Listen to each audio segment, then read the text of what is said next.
Hello everyone, তোমরা সবাই কেমন আছো? আমরা অনেক অনেক ভালো আছি, সুস্থ আছি।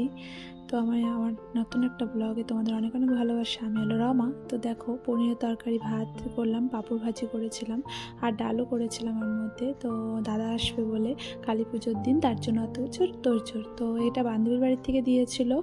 তো ও পুজো করেছিল, ওর জন্য মানে রান্না করেছে দিয়েছিল। তারপরে শোনো, বান্ধবীর মেয়ে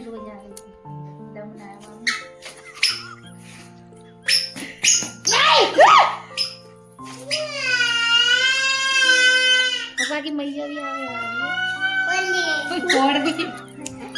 फोड़ दी मैंने बोल दी मारो नीचे तो मैं तू ज्यादा डर हो रही है। मेरी बात इसमें चप्पल नहीं रखते, इसमें पूजा होएगी, ठीक है?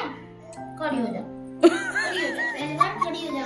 तो तो ठोकूंगी मैं और पूरी तरह मारूंगी मैं। से आओ अरे आओ, जाओ जाओ जाओ, अरे जाओ जाओ जाओ, कहते जाओ जाओ जाओ। अच्छा भगा भगा के मारूंगी और भगा बोल को निकाल रहे हो। देवांशी फोन में कुड़ी में तो टूक तोड़ के मुंह में वे मुंह खाल रहे, बिल्कुल फोन में नहीं घुसड़ रहे। ए मैं फोन है जे बहन देख ए ठोक दूंगी। देवांशी ए मार देगी आयुष, तो मार दे। हाँ ए छोरी मान जा, चूतर में घुसा दूंगी, मुंह सच में घुसा देगी। चूतर में घुसा दूंगी।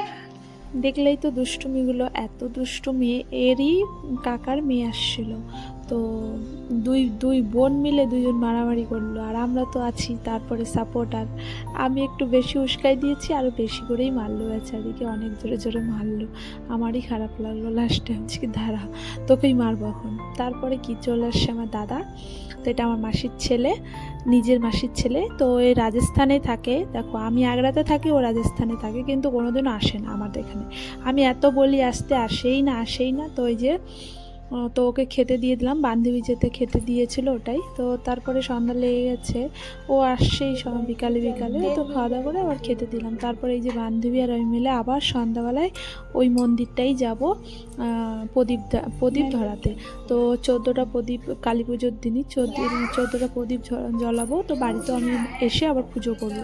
তো বান্ধবী রেডি, আমিও এখন দুজনে মিলে রেডি, দুজনে দুটো থালা নিয়ে নিচ্ছি এখন, তারপর রেডি।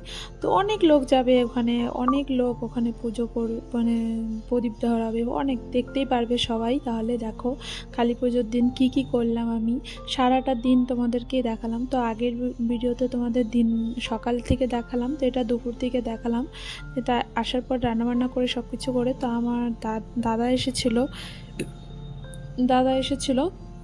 তো ওকে রেখেই তারপরে বললাম কি তার মন্দিরে যাই। তো বলে কি না যাবো না, তুই যা তাহলে। তো আমার মারা পাঁচ ভাই বোন, মানে 6 ভাই বোন। তো ওই মাসিরই ছেলে আসছিলো আমাদের এখানে। তো মন্দিরে চলে আসছি আমি। তো এই যে, তো সকালে যে মন্দিরটায় আসলাম ওই মন্দিরটায়।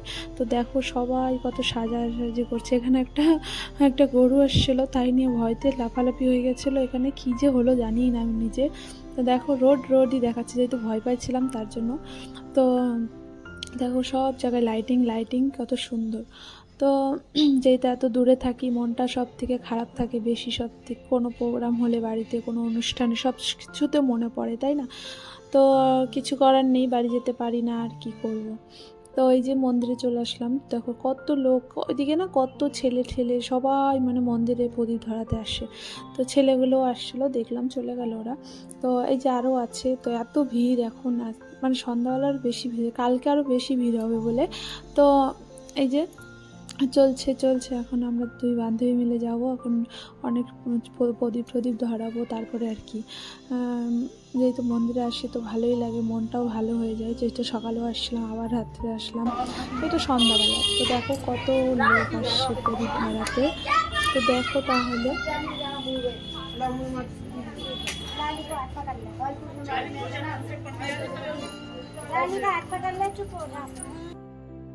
দিকে প্রদীপ ধরনী হয়ে গেছে আমার। তো এই মন্দিরে আসলাম, ওই যে এটা রাধাকৃষ্ণ ঠাকুরের মন্দির। তো সকালবেলায় তোমাদের দেখিয়েছিলাম, যেহেতু নেক্সট ব্লগে আমার। তো এই মন্দিরে আগে এখন ধরিয়ে নেব, ওই পাশে ধরানো হয়ে গেছে আমার। তো এখানে ধরিয়ে নিচ্ছি, তারপরে আবার ওই মন্দিরে যাব। তো আরেকটা সামনে বলেছিলাম থানায় মন্দির আছে, ওই মন্দিরেও যাব। তো যেহেতু বাড়ির থেকে দূরে থাকলে যা হয়, তাই না, মনে মনে অনেক কিছুই থাকে কিন্তু কিছুই হয় না। তো এখানে কিছুই হয় না, ভালোও লাগে না আমার। তো মনটা ভীষণ খারাপও ছিল, কিন্তু মন্দিরে এসে আমার একদম মনটা ফ্রেশ হয়ে গেল। এত লোকজন দেখলাম, তারপরে ভালো লাগলো, পুজো টুজো দিলাম। সকালে যেহেতু পুজো দিয়ে গেছি, এখন আবার প্রদীপ ধরাতে আসছি, তো খুবই ভালো লাগলো। তো এই যে যখন প্রদীপ ধরাচ্ছিলাম, এখানে অনেকে প্রদীপ ধরাচ্ছিল, অনেকে। তো এই যে মন্দিরে আমাদের হয়ে গেছে প্রদীপ ধরানি, এখন আমরা ওই মন্দিরটায় যাব। সামনে যেটা থানার কাছে ছিল মন্দির, ওই মন্দিরটা দেখো কত ভিড় হয়ে গেছে। আমরা যখন আসলাম তাও অতটা ছিল না, তখন ছিল পাশে মন্দিরে। তো সবাই এসেছিল, ভালোই লাগছিল। তো এখন আমরা ওই মন্দিরটায় যাবো, চলো তাহলে যাই। তো এই দেখো বলতে বলতে চলে আসলাম, 2-3 মিনিট লাগে এখানে আসতে। তো দেখো কত ভিড়, কত বাচ্চারা লেহেঙ্গা পরে আসছে, কত সুন্দর লাগছে। যেহেতু ওদের এখানে এটাই সবথেকে বড় দীপাবলি মানায়। তো এরা এখানে সব মানে এইটাতেই মানায় দেখে এখানে সব যারা যারা নতুন, আমরা যেমন দুর্গাপুজোতে নতুন নতুন ড্রেস কিনি, তো এরা সেরকম এই কালী পুজোতেই মানে ড্রেস কিনে আর সাজাগাজি করে তারপরে হলো মন্দিরে মন্দিরে আসে পুজো দিতে, প্রদীপ ধরাতে। তো বান্ধবীরা মিলে এখানে কী জানি বলাবলি করছিলাম আর হাসাহাসি করছিলাম অনেকক্ষণ। তো হাসাহাসি করে তারপরে আমরা প্রদীপ ধরাই নিলাম দুজনে। তো এখন এই মন্দিরটা ওই মন্দিরটা, এখানেও কালী ঠাকুরের মন্দিরটাই আছে। তো এখন সন্ধ্যা হয়ে গেছে, যেহেতু আর ঢুকতে দিল না, তো বললো বাইরের থেকে প্রদীপ ধরাই দাও। তো আমরা এই পাশে মন্দিরে প্রদীপটা ধরিয়ে নিব। তো এই যে বান্ধবীর মেয়ে ওই সামনে যেই দাঁড়িয়ে আছে আগে, যেহেতু ওরই সব কিছু, ও মনে করে তো ওর মার পিছ থাকে, মার পিছ তার বললাম কি আগুন ধরে যা বাবা, ওদিকে যা। তো ওদিকে ওকে নিয়ে আসলাম। তো এই যে এখন বান্ধবীও ধরে নিচ্ছে, কত লোক দেখো। ভালোই লাগে না, কোনো কোনো প্রোগ্রাম হলে, কোনো কোনো অনুষ্ঠানে কোথাও যদি বেরোনো যায়, তাহলে মনে হয় হ্যাঁ আমরা কোনো কিছু পুজো দেখতে পাচ্ছি এরকম। যেমন এবার আমি দুর্গাপুজো এখানে দেখলাম, আমি অনেক বছর আগে এখানে দেখেছি পুজো, কিন্তু আমার অতটা ভালো লাগে না, তার জন্য আমি বেরোই না। তো যেমন দুর্গাপুজো বেরিয়ে দেখলাম হ্যাঁ বাঙালি আছে তাহলে, তো সেরকম পুজোটাই দেখে নিলাম। তো এবারে সেরকমই কালী পুজোও এরকম হলো, যেহেতু কোনো কিছু করার নেই, বাড়িতে যেতে পারলাম না, তো যেতে পারবও না মনে হয় কোনো প্রোগ্রামে। আমি কোনো অনুষ্ঠানে বাড়ি যেতে পারি না, আমার মনটা ভীষণ খারাপ লাগে, জানি না কি বলবো, আর কিছু করারই নাই। তো আমাদের প্রদীপ ধরানো হয়েছে, তো এবার মনে করলাম যাক, এবার তো অন্তত ভাইফোঁটা তো আমি দিতে পারবো, যেহেতু দাদা এসেছিলো।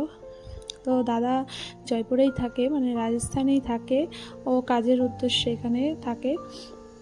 তো এবার তো এসেছিলো কালী পুজোর দিন, তো আমি বললাম চল ভাইফোঁটা তো দিতে পারবো, কমসে কম মনটা তো আর খারাপ হবে না। সবাই এখানে যা ভিড়, মানে ভিড়ভাট্টা হয় ভাইফোঁটাতে, সবাই সব বুড়া বুড়িগুলোও যায়, কমসে কম এত বুড়ি হয়ে গেছে, মানে এত বয়স্ক মানুষগুলোও যায়। আমার যে মন খারাপ হয়, আমি দেখিয়ে খালি মনটা খুব খারাপ হয়ে যায়। তো কিছু করার নেই, চলো আমার একটা নতুন ব্লগে তোমাদের সাথে আবার দেখা হবে। নেক্সট ব্লগে আমি কী কী করলাম, ভাইফোঁটা কী কী কাকে দিলাম, কী করলাম সারা দিন, তাই না, সব কিছু দেখাবো তোমাদেরকে। আমার পাশে অবশ্যই থাকো, আমার ব্লগগুলো অবশ্যই দেখো তোমরা। বাই বাই, তোমরা সুস্থ থেকো।